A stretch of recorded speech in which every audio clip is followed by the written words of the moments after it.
What's going on, everybody? This is Blood Moon Bobby here, talking about a movie today. And as a kid, I remember one of the very first Disney animated films I saw was Mulan. It came out in 1998. I don't exactly remember when it came out, but it was around that time. I still remember watching that movie all the time. There was one time I watched it with my dad's friends came over and we sat down and watched it. And yeah, it was not only one of the first Disney animated movies I got to see, but it was also one of the first movies I saw to have a strong female lead, which are words that I'm sure a lot of you are making your skin crawl because of the hyper feminist movement these days. And guys, look, I am very supportive of feminism, but not super extremist feminism where even the smallest fart is considered derogatory. But in the case of Mulan, it was one of the very first cases where I got to see that. So, in the fact that, it is Disney, they're introducing this stuff to kids for probably their first or only second time. So, it gives girls hope that they can be strong, and it informs boys because, let's face it, some of us boys, we grew up with that whole boys versus girls mindset. I didn't actually, but I know that's kind of a thing, especially when we were younger. And so, it serves its purpose. And so, with that and its current popularity, it's still one of the really most talked about Disney movies from the 90s. They are remaking the movie, and Disney has found their lead star, the one to play Mulan, and that is an actress named Liu Yifei.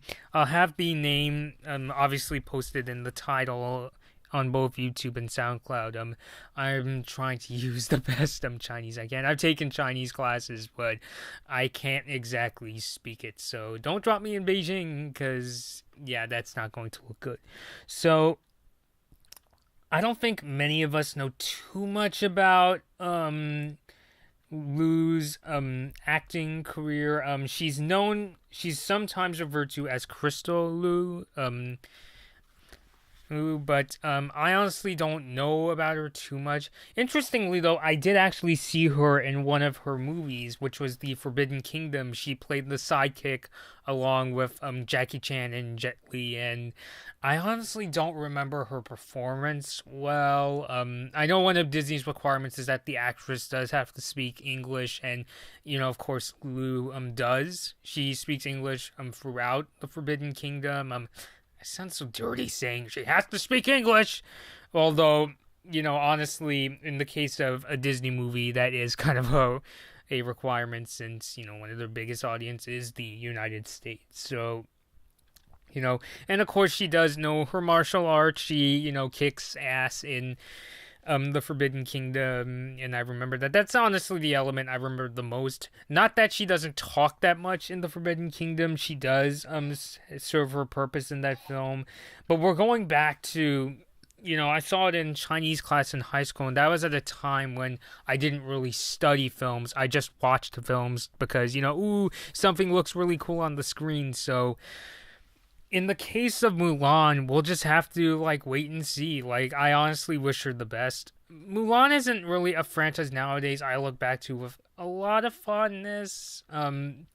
On another note, the director, Niki Caro, who you might know from movies like Whale Rider, The Zookeeper's Wife, and Disney's McFarland USA, did say there will be music, although she didn't clarify if there will be songs. I heard there's rumblings that there's not going to be songs in this remake, which I know is going to really upset fans, but at the same time, I get that Disney is trying to make their live action remakes, kind of these darker stories. So I guess they wanted to do a more serious take with Mulan. I mean, you could argue maybe they're doing this so the Chinese audience will know they'll still take them seriously, even though when I was in Chinese class, I knew a lot of, Chinese students that really liked the songs. So, I guess it's kind of a mixed blessing. I mean, I guess I don't mind. I mean, the songs in the original Mulan, I like,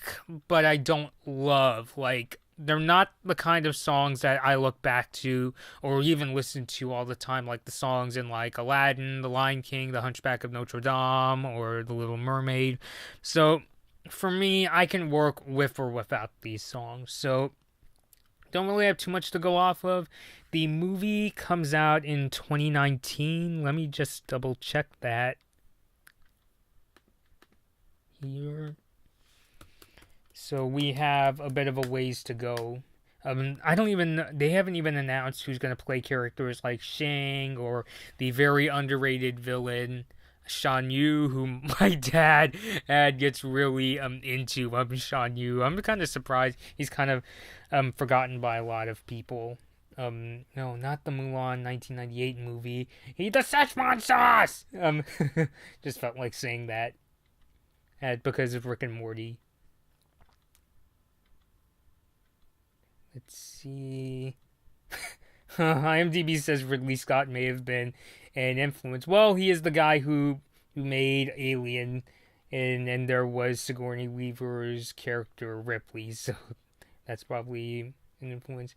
Yeah, so Liu Yifei is the only confirmed cast member. It just says the release date is 2019. It's probably going to come later in 2019. So, yeah, so not too much information to play off of. I think the Mulan live-action remake, it's more of a remake that I'm willing to see rather than I'm super pumped about. Because my thing with Disney's live-action, or even like their movies in general, is they just feel very like corporate and clean. I think that's kind of why I really like their Disney XD animated shows, because since they don't, look at them as much, it lets their creators, whether it be Alex Hirsch of Gravity Falls or Darren Efsey from Star Wars: Forces of Evil, allows them to put more of their identity on the show rather than Disney's identity per se. Yes, Star Wars: The Forces of Evil is about a princess, but it's pretty much set in Darren Efsey's world. You wouldn't expect Disney to make a cartoon that gets this dark and crazy and would cater to more teens than kids so much. So, yeah, I mean, I still like their movies. Like, I saw Star Wars: The Force Awakens, Guardians of the Galaxy, Moana, Zootopia, which I really didn't like Zootopia. You can go, I actually took down that review since, maybe I'll put that one back up, but they just feel very, very like corporate and clean. It's always about a hero, and if it's going to be about somebody if they're going to push diversity, they're really going to push diversity rather than the characters, which in my opinion does diversity a disservice, because people want to know what makes this person interesting. I mean, not that there shouldn't be diversity in Hollywood, there very much should be, but they should not forget to make their characters interesting as well. So, I just kind of feel Disney these days just feels way too homogenous, and all their movies feel the same. I mean, yes, people go see them and they make money, but it doesn't really allow me to get me as excited as much, because whenever I do watch their trailers, I always get that feeling that I can't get excited for as much, because you can tell it's just, a product of a corporation.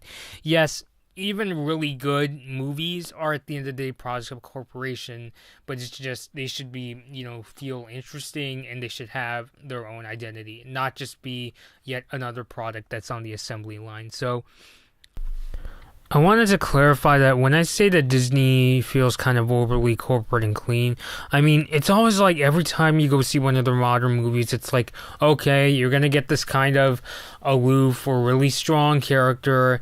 He or she is going to meet sidekicks, and then they're going to have to fight some kind of villain, and then the characters, especially the side characters, are very aloof and goofy, and it just feels like you see that in every Marvel, Star Wars, and Disney film. I'm not saying that's necessarily bad. I mean, I know it's good PR, and it gives them that image of, hey, we're kid friendly, we're moral people, but that kind of, it just feels very formulaic. And I know Disney targets the kids too, but it just feels very formulaic, and every movie feels kind of the same, even if it's really good. To kind of end it all, I'll check out Mulan. I mean, I did really like the movie when it first came out, and like I said, I think it could be a good message for especially the female demographic. And I should actually point out that I feel like the main reason we're seeing a lot of female-driven movies these days, I mean, some can argue it's Hollywood fighting back against things like the Harvey Weinstein and Kevin Spacey scandals, but I actually heard that like 51% of the movie audience these days are women, so that's why now Hollywood is trying to cater toward a female demographic. So I think that's another reason why. As for Mulan, the live action remake itself, I'll check it out. I mean, like I said, I did like the original movie. It's not my favorite of the Disney Renaissance movies, which, I'm part Chinese. I'm half Chinese. I should be able to say it's one of my favorites. But as a movie critic, I mean, it was good, not great. So I guess, not even I guess, I do want to see this live action remake. I've heard that the more recent Disney live action remakes have been pretty good. So, and especially if it's going to be like a darker action film, I think it could do Disney a service to kind of steer away from, instead of doing heroes, it's more focused on this woman who pretends to be a man that serves in the Chinese army. You get what I'm saying? The difference between being a soldier and being a superhero. So I think that could do them good image-wise in that respect. So, alright guys, this has been Blood Moon Bobby. Thanks for watching, or listening if you're listening to me on SoundCloud. Please follow me on both SoundCloud and YouTube, please. Thanks for watching. Hey guys, this has been a Blood Moon Bobby video. Please like this video or dislike it, and please subscribe to my channel. Thanks for watching.